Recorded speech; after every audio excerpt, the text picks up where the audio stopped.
Brother, let me explain something to you. The hardest part of making a transition from being a barber, a master barber at that, to a motivational speaker is one, the love I have for the art of barbering.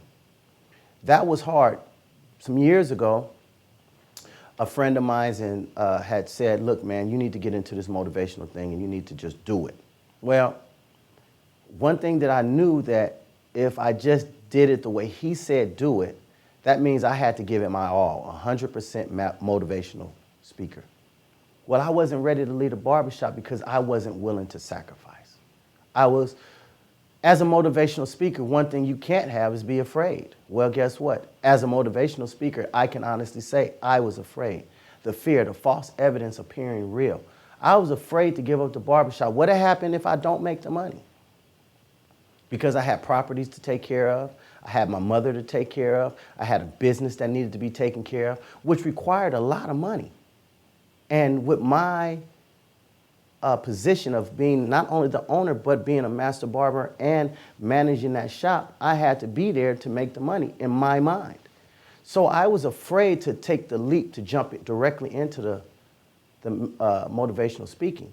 Now, this is the first time in my life, although I've made a lot of business decisions, that I truly invested in me. Was willing to say, you know what, if it's going to take $30,000 to write a book or it's going to take $20,000 for travel, I had to be in a position to be willing to sacrifice myself. And I've done that now. And that sacrifice was hard because now I know I have to be at the shop on Saturday. That's my big money day. Oh no, but I'm being commissioned to speak in, say, Orlando on Saturday. You have to make a decision. Do you go to Orlando? And they can't pay you. When I first started this thing a year ago, most of the people couldn't afford to pay me what I made in the barbershop just for me to go speak. But I had to make a decision. You want to be a motivational speaker and you want to become a master motivational speaker, there's some sacrifice have to be made. Hard transition. So number one thing, I had to make a decision. Are you willing to take a pay cut? Are you willing to give up some things in order to get some other things? And what I would have to be willing to give up, I might not be able to afford all my mortgages. That is a decision that I have to make, which is called an executive decision. I might have to give that up. I might not be able to maintain my shop.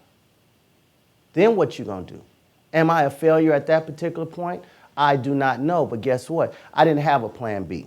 Once I made this decision, there is no plan B. I gotta do it. So guess what? I intermingled and commingled motivational speaking with barbering, which barbers needed it anyway. So I started doing motivational speaking with the barbering, and now I can still stay in the barber world and be a motivational speaker, and all I was doing was sparring. I was sparring. Now I'm ready to step on the other stage. Now I'm ready to step on the stage with motivational speakers like Les Brown, Tony Robbins, you know, the late great Zig Ziglar. These are the people that I looked up to. Mrs. Mamie Brown, that's Les Brown. He said it's better to be prepared for an opportunity and not have one than have an opportunity and not be prepared. I'm preparing myself for the opportunity right now. Now I'm ready. When they make that call and say, hey man, you ready to play? I'm ready. I'm ready to lace my shoes up. I'm ready to lace my cleats up. I'm ready to put the suit on. I had to do a lot of investments and reevaluating on who I was before I stepped out to say I want to be a motivational speaker, because it's more than a notion.